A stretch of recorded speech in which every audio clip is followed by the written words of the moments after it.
ಖರ್ಗೆ ಅವರು ಯಾವುದೋ ವೇದಿಕೆ ಮೇಲೆ ಅನಾರೋಗ್ಯಕ್ಕೆ ಒಳಗಾದಾಗ ಆಮೇಲೆ ಚೇತರಿಸ್ಕೊಂಡು ನಾನು ಮೋದಿನ ಅಧಿಕಾರದಿಂದ ಇಳಿಸೋವರೆಗೂ ಸಾಯಲ್ಲ ಅಂತಂದ್ಬಿಟ್ರು. ಎಲ್ಲರೂ ಇವಾಗ ತುಂಬ ಅಸಹ್ಯ, ಅದು ದ್ವೇಷ, ಅದು ವೈಯಕ್ತಿಕವಾಗಿ ಆರೋಗ್ಯ ಆದಾಗ ಮೋದಿನ ಇಳಿಸೋಕ್ಕೋದಕ್ಕೂ ಏನು ಸಂಬಂಧ ಅದು ಅಂತ ಅಮಿತ್ ಶಾ ಎಲ್ಲ ಹೇಳಿದ್ದಾರೆ. ಇದು ದ್ವೇಷ ರಾಜಕಾರಣ ಅಂತಲ್ಲ. ಬಟ್ ಖರ್ಗೆ ಅವ್ರಿಗೆ ಪ್ರಧಾನಮಂತ್ರಿನೇ ಫೋನ್ ಮಾಡಿ ಆರೋಗ್ಯ ಹೇಗಿದೆ ಅಂತ ವಿಚಾರಿಸಿದ್ದಾರೆ. ನನಗನ್ಸೋದು ಏನೋ ಆಹಾರ ಏರ್ಪೇರಾಗಿರುತ್ತೆ, ಸ್ಟ್ರೆಸ್ಸು, ಓಡಾಟ, ಒಂಚೂರು ಕುಸಿಯೋ ಥರನೋ ಅಂತ ಸುಸ್ತಾದಂಗೂ ಆಗಿರುತ್ತೆ. ಅದಕ್ಕೂ ಮೋದಿ ಇಳಿಸೋಕ್ಕೂ ಏನು ಸಂಬಂಧ? ಯಾಕೆ ಆ ವಿಷಯದಲ್ಲೂ ಏನಪ್ಪ ನನಗಂತೂ ಅರ್ಥವಾಗಲಿಲ್ಲ. ಖರ್ಗೆ ಅವ್ರಿಗೆ ಯಾಕದು ಅಂತ ನನಗೆ ಅರ್ಥ ಆಗಲಿಲ್ಲ. ಅದೇ ಯಾರ ಈಗ ಅವನು ಯಾವನೋ ಉಡಾಪೆ ಮಾತಾಡಿದಾನಲ್ಲ ಆ ಥರ ಮಾತಾಡಿದ್ರೆ ಸರಿ. ಅವ್ರಿಗೆ ಏನಕ್ಕೆ ಏನೋ ಏರ್ಪೇರಾಗಿರುತ್ತಪ್ಪ. ಹೌದು, ಅದನ್ನ ಯಾಕೆ ಎಸ್. ಇನ್ನು ಬಿಜೆಪಿ ಶಾಸಕ ಜನಾರ್ದನ ರೆಡ್ಡಿಯ ಬಳ್ಳಾರಿ ವನವಾಸ ಮುಗಿದಿದೆ. ಯಾವುದೇ ನಿರ್ಬಂಧವಿಲ್ಲದೆ ಬಳ್ಳಾರಿ ಜಿಲ್ಲೆ ಪ್ರವೇಶಿಸಲು ಸುಪ್ರೀಂ ಕೋರ್ಟ್ ಗ್ರೀನ್ ಸಿಗ್ನಲ್ ಕೊಡ್ತು. ಅಕ್ರಮ ಗಣಿಗಾರಿಕೆ ಆರೋಪ ಹಿನ್ನೆಲೆ 2011 ಸೆಪ್ಟೆಂಬರ್ 5ರಂದು ಜನಾರ್ದನ ರೆಡ್ಡಿ ಬಂಧನವಾಗಿತ್ತು. ಜನಾರ್ದನ ರೆಡ್ಡಿ ಪ್ರಭಾವಿಯಾಗಿದ್ದು ಸಾಕ್ಷಿ ನಾಶ ಮಾಡಬಹುದು ಅಂತ ಆತಂಕ ಹಿನ್ನೆಲೆ ಬಳ್ಳಾರಿ ಜಿಲ್ಲೆಗೆ ಅವರ ಎಂಟ್ರಿಯನ್ನ ನಿಷೇಧ ಹೇರಲಾಗಿತ್ತು. ಆದರೆ ಸುದೀರ್ಘ 14 ವರ್ಷದ ಬಳಿಕ ಸುಪ್ರೀಂ ಕೋರ್ಟ್ ಈ ವಿಚಾರದಲ್ಲಿ ಜನಾರ್ದನ ರೆಡ್ಡಿಗೆ ರಿಲೀಫ್ ಕೊಟ್ಟಿದೆ. ಇದರಿಂದಾಗಿ ಜನಾರ್ದನ ರೆಡ್ಡಿ ಅಭಿಮಾನಿಗಳು ಸಂತಸಗೊಂಡಿದ್ದಾರೆ, ಪಟಾಕಿ ಸಿಡಿಸಿ ಸಂಭ್ರಮಿಸಿದ್ದಾರೆ. ಕನಕ ದುರ್ಗಮ್ಮನಿಗೆ 101 ತೆಂಗಿನಕಾಯಿ ಹೊಡೆದಿದ್ದಾರೆ. ಇದೇ ಗುರುವಾರ ರೆಡ್ಡಿ ಬಳ್ಳಾರಿಗೆ ಎಂಟ್ರಿ ಕೊಡ್ತಾರೆ. ಹುಟ್ಟೂರಿಂದ ದೂರ ಇದ್ದಿದ್ದು ಭಗವಂತನ ಕೃಪೆಯಿಂದ ಇವತ್ತು ಸುಪ್ರೀಂ ಕೋರ್ಟ್ ಪರ್ಮಿಷನ್ ಕೊಟ್ಟಿದೆ. ನಾನು ಮೊದಲು ಗಂಗಾವತಿಗೆ ಹೋಗಿ ಹನುಮಂತನ ದರ್ಶನ ಪಡ್ಕೊಂಡು ಗುರುವಾರ ಬೆಳಿಗ್ಗೆ ನವರಾತ್ರಿ ಮೊದಲನೇ ದಿನ ಬಳ್ಳಾರಿಗೆ ಹೊರಡ್ತೀನಿ. ಓಹ್, ನವರಾತ್ರಿಯ ಮೊದಲನೇ ದಿನ ಆಯ್ತಲ್ಲ. ಸರಿ, ರಾಜ್ಯದ ಪಂಚ ಗ್ಯಾರಂಟಿಗಳಲ್ಲಿ ಒಂದಾದ ಈ ಶಕ್ತಿ ಏನು ಯೋಜನೆ ಇದೆ ಅದೇ ಬಸ್ದ ಸಾರಿಗೆ ಇಲಾಖೆ ಡಮಾರ್ ಅಂತ ಬಿಜೆಪಿ ಅವ್ರದ್ದು ಟ್ವೀಟ್. ಎಲ್ಲ ನಷ್ಟ, ಸಿಬ್ಬಂದಿ ಕಾಸಿಲ್ಲ, ತುಟಿ ಭತ್ಯೆ ಇಲ್ಲ, ರಾಜನಗದೀಕರಣ ಇಲ್ಲ, ಸಿದ್ದರಾಮಯ್ಯ ಸರ್ಕಾರದಲ್ಲಿ ಕಾಸಿಲ್ಲ ಅಂತಂದರೆ ರಾಮಲಿಂಗಾರೆಡ್ಡಿ ಅವರೇ ಬಿ ಜೆ ಪಿಯವ್ರಿಗೆ ಮಾಡೋ ಕೆಲಸ ಇಲ್ಲ, ಅವ್ರಿಗೆ ತಿಳುವಳಿಕೆ ಇಲ್ಲ ಅಂತ ಅಂದ್ಬಿಟ್ಟಿದ್ದಾರೆ. ಬಿ ಜೆ ಪಿಯವ್ರಿಗೆ ತಿಳುವಳಿಕೆ ಇಲ್ದಿರ್ಬೋದು ಸರ್, ಆದರೆ ಈ ಸಾರಿಗೆ ವ್ಯವಸ್ಥೆಯನ್ನು ದಶಕಗಳಿಂದ ಅರೆದು ಕುಡಿದು ಅರಗಿಸಿಕೊಂಡಿರುವ ಅನಂತ್ ಸುಬ್ರಾವ್ಗೂ ಬುದ್ಧಿ ಇಲ್ವಾ? ಅವ್ರಿಗೂ ಹೇಳ್ತಿದ್ದೀರಾ? ಅವ್ರಿಗೂ ಹೇಳ್ತೀರಾ ಅದನ್ನ? ಅವರು ಅದನ್ನೇ ಹೇಳಿದ್ದು, ನೀವು ಹಿಂಗೆ ಮಾಡ್ಕೊಂಡ್ರೆ ಕ್ರಾಸ್ ಸಬ್ಸಿಡಿ ಮಾಡಿ ಸರ್ಕಾರ ಕೊಡಬೇಕು, ಹಿಂಗೆ ಮಾಡ್ಕೊಂಡ್ರೆ ಹೆಂಗೆ ಅಂತ. ಆತಂಕ ಅವರು ವ್ಯಕ್ತ. ಅವ್ರಿಗೂ ಇಲ್ವ ಹಂಗಾರೆ ಬುದ್ಧಿ? ಬಿ ಜೆ ಪಿಯವ್ರಿಗೆ ಇಲ್ಲಪ್ಪ. ಓಕೆ, ಅನಂತ್ ಸುಬ್ರಾವ್ಗೆ ನನ್ನ ಪ್ರಕಾರ ಏನು ಅಥಾರಿಟಿ ಅನಂತ್ ಸುಬ್ರಾವ್.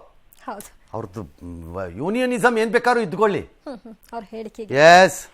ಇನ್ನು ಬಿಜೆಪಿಯವರೊಬ್ಬರು 1200 ಕೋಟಿ ರೆಡಿ ಮಾಡಿಕೊಂಡು ಸರ್ಕಾರ ಉರುಳಿಸೋದಕ್ಕೆ ಯತ್ನಿಸ್ತಾ ಇದ್ದಾರೆ ಅಂತ ಯತ್ನಾಳ್ ಆರೋಪ ಮಾಡಿದ್ರು. ಈ ಸಂಬಂಧ ಕಾಂಗ್ರೆಸ್ಗೆ ಈಗ ಅಸ್ತ್ರವಾಗಿದೆ. ಈ ಬಗ್ಗೆ ಐಟಿ ತನಿಖೆ ಆಗಬೇಕು, ಇಡಿ ತನಿಖೆ ಆಗಬೇಕು ಅಂತ ಕಾಂಗ್ರೆಸ್ ಆಗ್ರಹಿಸಿದೆ. ಜೊತೆಗೆ ಹೈಗ್ರೌಂಡ್ಸ್ ಠಾಣೆಗೆ ದೂರು ಕೂಡ ಕೊಟ್ಟಿದ್ದಾರೆ. 1000 ಕೋಟಿ ಹಣದ ಮೂಲ ಯಾವುದು ಅನ್ನೋದ್ರ ಬಗ್ಗೆ ತನಿಖೆ ಮಾಡಿ ಯತ್ನಾಳ್ ವಿರುದ್ಧ ಎಫ್ಐಆರ್ ದಾಖಲಿಸಿ ಅಂತ ಕೋರಿದೆ. ಮತ್ತೊಂದು ಕಡೆ ಬಿಜೆಪಿ ಕೂಡ ಯತ್ನಾಳ್ ಹೇಳಿಕೆಯನ್ನ ಗಂಭೀರವಾಗಿ ಪರಿಗಣಿಸಿ ಹೈಕಮಾಂಡ್ಗೆ ದೂರನ್ನ ಕೊಟ್ಟಿದೆ. ಶೀಘ್ರವೇ ಪಕ್ಷದಿಂದ ನೋಟಿಸ್ ನೀಡಲು ತಯಾರಿ ನಡೆಸಿದೆ. ಇಲ್ಲಿಯವರೆಗೆ ಹಣದಿಂದ ಯಾರೂ ಅಧಿಕಾರ ಮಾಡಿಲ್ಲ, ಇಂತಹ ಹೇಳಿಕೆ ಸಮಂಜಸ ಅಲ್ಲ. ಈ ರೀತಿಯ ಹೇಳಿಕೆ ನೀಡಿ ಪಕ್ಷಕ್ಕೆ ಮುಜುಗರ ಉಂಟು ಮಾಡಬಾರದು ಅಂತ ಬಿಜೆಪಿಯ ಸುನಿಲ್ ಕುಮಾರ್ ಹೇಳಿಕೆ ಕೊಟ್ಟಿದ್ದಾರೆ. ಅಲ್ಲಿ ಯತ್ನಾಳ್ ಏನು ಹೇಳಿದ್ದು? 1200 ಕೋಟಿ ಯಾರೋ ರೆಡಿ ಇಟ್ಕೊಂಡಿದ್ದಾರೆ, ಸರ್ಕಾರ ಯಾರೋ ಯಾರು? ಕಾಂಗ್ರೆಸ್ನವರ ಬಿಜೆಪಿನವರ? ಬಿಜೆಪಿಯವರು. ಅವ್ರು ಬಿಜೆಪಿಯವರು ಅಂತ ಹೇಳಿದಾರಾ? ಹೇಳಿದ್ರ ಬಿಜೆಪಿಯವರು ಅಂತ? ಅಲ್ಲ, ಇವ್ರು ಕಾಂಗ್ರೆಸ್ನವ್ರು ಹೇಳ್ತಿರೋದು ಇನ್ಯಾರ ಬಗ್ಗೆ ಅವರ ಅಸಮಾಧಾನ. ಸರಿ, ಅವ್ರು ನಾಳೆ ಬಂದ್ಬಿಟ್ಟು ನಾನು ಹೇಳಿದ್ ಕಾಂಗ್ರೆಸ್ನವ್ರ ಮೇಲೆ ಏನ್ಬಿಟ್ರೆ ಉಲ್ಟಾ ಹೊಡಿಬಹುದಲ್ಲ? ಅಲ್ಲ, ಸುಮ್ಮನೆ ಚಾನ್ಸಸ್ ಇರುತ್ತೆ. ಟ್ವಿಸ್ಟ್ ಬೇಕಲ್ಲಪ್ಪ ಸ್ಟೋರಿಗೆ. ಈಗ ಅಂದ್ಬಿಟ್ರೆ ನಾಳೆ ಕಾಂಗ್ರೆಸ್ ಒಳಗಡೆ ಇರೋವ್ರೆ ಅಂತಂದ್ಬಿಟ್ರೆ ಇರ್ಲಿ ಅಂತ ಬಿಟ್ಟಿದ್ದಾರೆ. ಈಗ ಸದ್ಯ ಏನು ಗೊತ್ತಿಲ್ಲ. ಭಾಳ ಹಿಂದೆ ಡಿ ಕೆ ಶಿವಕುಮಾರ್ ಒಂದ್ಸರಿ ಏನಕ್ಕೋ ಹೇಳ್ತಿದ್ರೆ ಇವೆಲ್ಲ ಸೀರಿಯಸ್ ಆಗಿ ತಗೋಬಾರ್ದ್ರಿ ರಾಜಕಾರಣದಲ್ಲಿ. ನೀವು ಯಾಕಂದ್ರೆ ಅಷ್ಟು ಸೀರಿಯಸ್ ಆಗಿ ತಗೋತೀರಿ? ನಿಮ್ಮ ಸರ್ಕಾರ ಬೀಳ್ಸಕ್ಕಾಗಲ್ಲ ಅಂತ ನನಗೂ ಗೊತ್ತಿದೆಯಪ್ಪ. 136 ಮೆಂಬರ್ಸ್ ಇದ್ದಾರೆ. ನನಗೂ ಗೊತ್ತಿದೆ. 1200 ಅಲ್ಲ, ಇನ್ನೂ 500 ಕೋಟಿ ಇಟ್ಕೊಂಡ್ರೂ ಆಗಲ್ಲ. ಓಕೆ, ಯಾಕೆ ಅಂತ ಹೇಳ್ತೀನಿ. 50ರಿಂದ 60 ಜನನೋ 46 ಜನನೋ ಬೆಳೆಸ್ಬೇಕು ಅವರು. ಆ 50ರಿಂದ 66 ಜನಕ್ಕೋ 46 ಜನಕ್ಕೋ ನಿಮ್ಮ ಪಕ್ಷದಿಂದ ಹೊರಕ್ಕೆ ಬಂದರೆ ಮತ್ತೆ ಗೆಲ್ಲಕ್ಕಾಗಬೇಕಲ್ಲ ಆ ಕ್ಷೇತ್ರದಲ್ಲಿ. ಅವ್ರಿಗೆ ಕಾಮನ್ ಸೆನ್ಸ್ ಅದು. ಯಾವ ಶಾಸಕನಿಗೆ ನಿಮ್ಮ ಕಾಂಗ್ರೆಸ್ಸಿನಿಂದ ಗೆಲ್ಲಬೇಕಾಗಿಲ್ಲ ಎಂಬ ಪರಿಸ್ಥಿತಿ ತನ್ನ ಕ್ಷೇತ್ರದಲ್ಲಿ ಇದೆಯೋ ಅವ್ರು ಬೇಕಾದ್ರೆ ಆಲೋಚನೆ ಮಾಡ್ತಾನೆ, ಬೀಸಾಕ್ಬಿಟ್ಟು ಹೋಗ್ತೀನಿ ಬಣ್ರೆ ರೀ, ಅಲ್ಲಿ ಗೆದ್ಕೋತೀನಿ ನಾನು ಅಂತ. ಯಾರಿಗದು ಇಲ್ವೋ ಅವ್ನು ಹೋಗೋಕ್ಕಾಗಲ್ಲ, ಹೋದ್ರೂ ಸೋಲ್ತಾನೆ. ಪಕ್ಷನೇ ಲೇಬಲ್. ಇನ್ನು ರೇಣುಕಾಸ್ವಾಮಿ ಪ್ರಕರಣದಲ್ಲಿ ಏನೋ ಮತ್ತೆ ನಿರಾಸೆ ಅಂತೆ. ಎಲ್ಲ ಆರೋಪಿಗಳದ್ದೆಲ್ಲ ವಿಚಾರಣೆ 4ಕ್ಕೆಲ್ಲ ಹೊಟ್ಟೋಗ್ಬಿಟ್ಟಿದೆ. ದರ್ಶನ್ ವಿಚಾರದಲ್ಲಿ ಏನೋ ಅವ್ರು ವಕೀಲರು ಸ್ವಲ್ಪ ಟೈಮ್ ಕೇಳಿದಾರಂತೆ, ಹಂಗಾಗಿ ಅದು ಮುಂದಕ್ಕೆ ಹೋಗಿದೆ. ಉಳಿದವ್ರದ್ದು ಅದೇ ಒಂದೊಂದೇ ರೀಸನ್ಗೆ ಏನೇನೋ ರೀಸನ್ಗೆ ಎಲ್ಲ ಮುಂದಕ್ಕೆ ಹೋಗ್ಬಿಟ್ಟಿದೆ. ಇನ್ನು ಆ 3 ಜನಕ್ಕೆ ಜಾಮೀನು ಸಿಕ್ಕಿದೆಯಲ್ಲ ಅವ್ರಿಗೆ ಯಾರಿಗೋ, ಅದೇ ನಾವೇ ಹೊಡೆದಾಕಿದ್ದು ಅಂತ ಒಪ್ಕೊಂಡು ದೊಡ್ಡ ವೀರಾದಿ ವೀರ ಸರೆಂಡರ್ ಆಗಿದ್ರಲ್ಲ, ಹೋಗಿ ಸರೆಂಡರ್ ಆಗಿದ್ರಲ್ಲ, ಶರಣಾಗ್ಬಿಟ್ಟಿದ್ರಲ್ಲ, ಆ 3 ಬಿಡುಗಡೆ ಭಾಗ್ಯ ಇಲ್ಲ. ಕಾರಣ ಶ್ಯೂರಿಟಿಗೆ ಕೋರ್ಟ್ ಹೇಳಿರೋ ದುಡ್ಡನ್ನು ಕೊಡೋಕ್ಕಾಗ್ತಿಲ್ಲವಂತೆ. ಹೌದಾ? ಹೌದು ಸರ್. ಮತ್ತೆ ದೊಡ್ಡವ್ರ ಪರವಾಗಿ ಹೋಗಿದ್ರಲ್ಲಪ್ಪ ಎಲ್ಲ, ಅವ್ರು ಯಾರೇ ಕೈ ಹಿಡಿತಿಲ್ವಲ್ಲ ಸರ್. ಅಯ್ಯಯ್ಯ, ಯಾರಾದ್ರು ಸಹಾಯ ಮಾಡಿ ಅಂತ ಕಾರ್ತಿಕ್ ತಂದೆ ಮನವಿ ಮಾಡಿದ್ದಾರೆ. ನೋಡಿದ್ರೇನ್ರಪ್ಪ, ಅವರವರ ಮನಸ್ಸಿಗೆ ಬಿಟ್ಟದ್ದು, ಹೆಂಗೆ ಅರ್ಥ ಮಾಡ್ಕೊಂಡು ಹೆಂಗೆ ಬೇಕಾದ್ರೂ ಅರ್ಥ ಮಾಡ್ಕೊಳ್ಳಿ. ಪ್ಯಾಲೆಸ್ಟೈನ್, ಲೆಬನಾನ್, ಸಿರಿಯಾ, ಯೆಮೆನ್ ದೇಶಗಳ ಮೇಲೆ ಉಗ್ರರು ಇಸ್ರೇಲ್ ಮಾಡ್ತಿರೋ ದಾಳಿನ PDP ಮುಖ್ಯಸ್ಥೆ ಮೆಹಬೂಬಾ ಮುಫ್ತಿಗೆ ಆಗ್ತಾ ಇಲ್ಲ. ಇಸ್ರೇಲ್ನ ಪ್ರಧಾನಿ ನೆತನ್ಯಾಹುನ ವಿಶ್ವದ ಅತಿ ದೊಡ್ಡ ಭಯೋತ್ಪಾದಕ ಅಂತೆ. ನನ್ನ ಪ್ರಕಾರ ಈ ಒಮ್ಮನೇ ಅತಿ ದೊಡ್ಡ ಭಯೋತ್ಪಾದಕಿ ನಮ್ಮ ದೇಶಕ್ಕೆ. ಇವ್ರ ಕುಟುಂಬ ಅವ್ರು ಇನ್ನೊಬ್ಬರು ಕುಟುಂಬ ಸೇರಿಕೊಂಡು ಜಮ್ಮು ಕಾಶ್ಮೀರನ ಲೆವೆಲ್ಗೆ ತಂದು ಇವರಿಗೆಲ್ಲ ಆಶ್ರಯ ಕೊಟ್ಟಿದ್ದೆ ತಪ್ಪು ನನ್ನ ಪ್ರಕಾರದಲ್ಲಿ. ಏನೋ ಸಾವಿರಾರು ಮಂದಿನ ಹತ್ಯೆ ಮಾಡಿಬಿಟ್ಟಿದ್ದಾರೆ, ಗ್ಯಾಸ್ ಚೇಂಬರ್ ಮಾಡ್ತಾರೆ. ಹಮಾಸು ಇಸ್ರೇಲ್ ಒಳಕ್ಕೆ ಹೋಗಿ ಅಲ್ಲಿ ಹೆಣ್ಣುಮಕ್ಕಳನ್ನು ರೇಪ್ ಮಾಡಿ ಅವತ್ತು ಆ ಮಕ್ಕಳನ್ನು ಬರ್ಬರವಾಗಿ ಕೊಂದು 200 ಜನನ ಕಿಡ್ನ್ಯಾಪ್ ಮಾಡಿ ಕರ್ಕೊಂಡೋಗಿ ಇಟ್ಕೊಂಡು ಅದರಲ್ಲಿ 60 ಜನನ ಸಾಯಿಸಿದಾರಲ್ಲ, ಅದೇನದು? ಅದ್ರ ಬಗ್ಗೆ ಅದೇನದು? ಏನು ಹಮಾಸ್ ಏನು ಟೆರರಿಸ್ಟ್ ಆರ್ಗನೈಸೇಷನ್ನು? ಇನ್ನು ಹಿಜ್ಬುಲ್ಲಾ ಮುಖ್ಯಸ್ಥ ಹಸನ್ ನಜ್ರುಲ್ಲಾ ಏನು ಸತ್ತಿದ್ದಾರೆ ಈಗ ಇಸ್ರೇಲ್ ದಾಳಿನಲ್ಲಿ, ಅವ್ರ ಮಾನವೀಯತೆ ಅಂತೆ. ತಪ್ಪ ಗೊತ್ತಾ ನಿಮಗೆ ಅಂತ? ಯಾವ ಮಾನವೀಯತೆ? There is a blood on his hand of somebody. ಅದು ಯಾರು ಆಗಿರಲಿ, ಅವನು ಮಹಾತ್ಮ ಗಾಂಧೀಜಿ ಅಲ್ಲ. ಅವನು ಏನು ಭಾಳ ಶಾಂತಿಯುತವಾಗಿ ನಡೆಸ್ಬಿಟ್ಟಿದ್ದೀನಿ ಇನ್ನಕ್ಕೆ. ಜಮ್ಮು ಕಾಶ್ಮೀರದಲ್ಲಿ ಕಾಸು ಕೊಟ್ಬಿಟ್ಟು ಕಲ್ಲೊಡಿಸಿದ್ರಲ್ಲ, ಹಂಗಲ್ಲ ಅದು. ಅವ್ರ ದೇಶನ ಹೆಸರಿಲ್ದಂಗೆ ನಾಶ ಮಾಡಿಬಿಡ್ತೀವಿ ಅಂತ ಹೇಳ್ಬೋದಂತೆ. ಅವ್ರವ್ರ ದೇಶ ಪ್ರೊಟೆಕ್ಟ್ ಮಾಡಬಾರ್ದು. ಲೆಕ್ಕ ಹಾಕೊಳ್ಳಿ. The Hezbollah is a declared designated terrorist organisation. ಅವ್ರ ಪರವಾಗಿ ಅವ್ರ ಮಾತು. ಪ್ಯಾಲೆಸ್ಟೈನಿಯರ ಮತ್ತು ಲೆಬನಾನ್ ದೇಶದ ಸಾರ್ವಭೌಮತೆಯ ವಿಚಾರನ ಸಪೋರ್ಟ್ ಮಾಡಿ, ಕರೆಕ್ಟ್. 2 ಸ್ಟೇಟ್ ಪಾಲಿಸಿ ಬರಬೇಕು ಅಂತ ಹೇಳಿ, correct. How can you support a terrorist?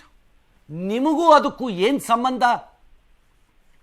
ಇರಾನ್ನ ಪ್ರಾಕ್ಸಿಗಳು ಎಲ್ಲರೂ ಇವಾಗ ಬಂದಿಲ್ಲಿ ಭಾಷಣ ಬಿಗಿತಾರೆ. ಇಲ್ಲಿ ಹೇಳ್ತೀನಲ್ಲ, ಭಾರತದಂಥ ಮೈದಾನ ಇನ್ನು ಎಲ್ಲೂ ಸಿಕ್ಕಲ್ಲ. ಕಂಡು ಕಡೆ ಮೇಯ್ಕೊಂಡು ನಮಗೆ ಕ್ಯಾಕರ್ ಸುಕ್ಕೊಂಡು ಓಡಾಡ್ತಿರ್ಬೋದು.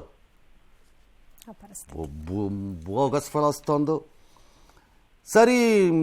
ಈಗ ಯು ಪಿನಲ್ಲೊಬ್ಬ ಹೇಳ್ತಾನಲ್ಲ, ಅದೇ ಜನಸಂಖ್ಯೆ ಕಂಟ್ರೋಲ್ ಅಂತ. ಬಾಂಗ್ಲಾದೇಶದಲ್ಲಿ ಹೇಳಿದ್ದಾರೆ, ನಿಮ್ಗೆ 2 ತಿಂಗಳು ಟೈಮ್ ಕೊಡ್ತಾ ಇದ್ದೀವಿ, ಹಿಂದೂಗಳೆಲ್ಲ ಹೊರಟೋಗ್ಬಿಡ್ಬೇಕಂತೆ ಬಾಂಗ್ಲಾದಿಂದ. ಅಲ್ಲಿಂದ ಅದೆಂಥದ್ದು ಹೊರಟೋಗ್ಬಿಡ್ಬೇಕು ಅಂತ. ಆಮೇಲೆ ಅದು ಇನ್ನೇನೋ ಒಂದು ದೇವಿ ಪೂಜೆ, ಕಾಳಿಕಾ ಪೂಜೆ, ದಸರಾ ಮಾಡೋಂಗಿಲ್ಲ ನೀವು. ಶರಿಯತ್ ಲಾ ಬರಬೇಕು. ಯಾವ ಲಾನಾರು ತಂದ್ಕೊಳ್ಳಿ, ಯಾವನು ಬೇಡ ಅಂದವನು ಅಲ್ಲಿ ಲಾ ತರಬೇಕು. ನೀವು ಯಾರು ಇರ್ಕೂಡ್ದು. ಯಾಕೆ? ಇದು ಮುಸ್ಲಿಮ್ರದ್ದು ನಾಡಂತೆ. ಹಾಗಾದ್ರೆ ಭಾರತಕ್ಕೆ ಏನು ಹೇಳಬೇಕು? ಏನಾರು ಹೇಳ್ಬಿಟ್ರೆ ಹಂಗಾರೆ ನಾಳೆ ಮೂಲ ಭಾರತ ಯಾರ ನಾಡು ಅಂತ ಯಾರು ಹೇಳಬೇಕು ಅಂತ ಅಂದ್ಬಿಡ್ತೀರಿ. ಸಿ ವೈ ಓಟ್ಗೋಸ್ಕರ ನಾವು ಏನು ಬೇಕಾದ್ರೂ ಮಾತಾಡ್ತೀವಿ ಅಂತ. ಭಾರತದ ಥರ ಇರಬೇಕು. ಎಲ್ಲೆಲ್ಲಿದ್ದನ್ನು ಎಳ್ಕೊಂಬಂದು ನಾನಿಲ್ಲಿ ಮಜಾ ನೋಡ್ತೀನಿ ಅಂತಂದರೆ ಏನು ಕೇಳಿಸ್ಕೊಂಡು ಕೂತ್ಕೊಳ್ಳೋಕ್ಕೆಲ್ಲ ಬಕ್ರಾಗಳ ಈ ದೇಶದಲ್ಲಿ. ಒಳ್ಳೆ ಕತೆ ಐತಿ. ಒಮ್ಮೊಂದು ಅಧಿಕಾರದಲ್ಲಿದ್ದಾಗ ಹಂಗಾರೆ ನಿಲ್ಲಿಸ್ಬೇಕಾಗಿತ್ತು ಟೆರರಿಸಮ್ನ ಜಮ್ಮು ಕಾಶ್ಮೀರಲ್ಲಿ. ನಿಮ್ಮ ಅಣ್ಣ ತಮ್ಮಂದ್ರ ಜೊತೆನಲ್ಲಿ ನಡೀತಿತ್ತಲ್ಲ ಅಲ್ಲಿ ಆವಾಗ. ಎಸ್, ಮಧ್ಯಪ್ರದೇಶದಲ್ಲಿ ಕೂಡ ಇದು ತೈಲ ಮಾರುಕಟ್ಟೆ ಏರ್ಪೇರ್ ಆಗ್ಬೋದು ಅಂತಿದ್ದಾರೆ. ದಟ್ ಈಸ್ ಬಿಕಾಸ್ ಹೂತೀಸ್ ಮೇಲೆ, ಯಮೆನ್ನಲ್ಲಿ ಹೂತೀಸ್ ಮೇಲೆ ಇಸ್ರೇಲು ಹೋಗ್ತಾ ಎಷ್ಟು 2000 ಕಿಲೋಮೀಟರ್ ದೂರ. ಇಸ್ರೇಲ್ಗೂ ಯಮೆನ್ಗೂ ಏನೋ ಪಕ್ಕ ಇಲ್ಲ. ಇಸ್ರೇಲ್ ಹೇಳಿದೆ, no distance is any distance for us ಅಂತ. ನಮ್ಗೆ ಯಾವುದು ದೂರ ಅಲ್ಲ ಮನಸ್ಸು ಮಾಡಿದ್ರೆ ನಾವು ಅಂತ. ಯಮೆನ್ನಲ್ಲಿ ಹೂತೀಸ್ದು ಪೋರ್ಟು ಎಲ್ಲ ಡಮಾರ್ ಅನ್ಸ್ಬಿಟ್ಟಿದ್ದಾರೆ ಅಲ್ಲಿ. ಅದಕ್ಕೆ ಅವರೇನಾದರೂ ವಾಪಸ್ ಕೌಂಟರ್ ಅಟ್ಯಾಕ್ ಮಾಡಿದ್ರೆ ಅಲ್ಲೊಂದು ಸ್ವಲ್ಪ ಪ್ರಾಬ್ಲಮ್ ಆಗುತ್ತೆ. ಬಿಕಾಸ್ ಪೆಟ್ರೋಲಿಯಂ ಟ್ಯಾಂಕರ್ಗಳೆಲ್ಲ ಮೂವ್ ಆಗೋ ಜಾಗ ಅದು. ಹಾಗಾಗಿ ತೈಲ ಬೆಲೆ ಜಾಸ್ತಿ ಆಗ್ಬೋದು ಅಂತ ಲೆಕ್ಕ. ಎಸ್, ಅಂತರಿಕ್ಷ ಕೇಂದ್ರದಲ್ಲಿ ಸಿಲುಕಿರುವ 2 ವ್ಯೋಮಗಾಮಿಗಳನ್ನು ಕರೆತರಲು ತೆರಳಿರುವಂತಹ ಸ್ಪೇಸ್ ಎಕ್ಸ್ ಕ್ರೂ 9 ಮಿಷನ್ ISS ಜೊತೆಗೆ ಯಶಸ್ವಿಯಾಗಿ ಅನುಸಂಧಾನವಾಗಿದೆ. ಕ್ರೂ 9 ಮಿಷನ್ ಹೊತ್ತ ಫಾಲ್ಕನ್ 9 ರಾಕೆಟ್ ಮೊನ್ನೆ ಕೇಪ್ ಕೆನವರಲ್ ಉಡಾವಣೆಯಾಗಿತ್ತು. ನಿನ್ನೆ ರಾತ್ರಿ ಅಂತಾರಾಷ್ಟ್ರೀಯ ಬಾಹ್ಯಾಕಾಶ ನಿಲ್ದಾಣವನ್ನು ತಲುಪಿದೆ. ಸಿನಿಮಾಗೆ ಸಂಬಂಧಿಸಿದಂತೆ ಮಿಥುನ್ ಚಕ್ರವರ್ತಿಗೆ ದಾದಾ ಸಾಹೇಬ್ ಫಾಲ್ಕೆ ಅವಾರ್ಡ್ ಕೊಟ್ಟಿದ್ದಾರೆ. ಅಕ್ಟೋಬರ್ 8ನೇ ತಾರೀಕು ಇದು ಕೊಡ್ತಾರಂತೆ ಅವ್ರ ಕೈಗೆ. ಮೋದಿ ಎಲ್ಲರೂ ಇರ್ತಾರೆ, ಪ್ರೆಸಿಡೆಂಟು ಎಲ್ಲ ಇರ್ತಾರೆ. ಅವ್ರಿಗೂ ಖುಷಿ. Very good, ಒಳ್ಳೇದಾಯ್ತಲ್ಲ. ಶುಭಾಶಯಗಳನ್ನ ಎಲ್ಲ ಶುಭಾಶಯ ಹೇಳಿದ್ದಾರೆ, ಹೇಳ್ತಾರೆ ಎಲ್ಲರೂ ಅಲ್ವಾ. ಕನ್ನಡದಲ್ಲೂ ಮಾಡಿದಾರಲ್ಲ ಅವರು. ಹೌದು ಸರ್.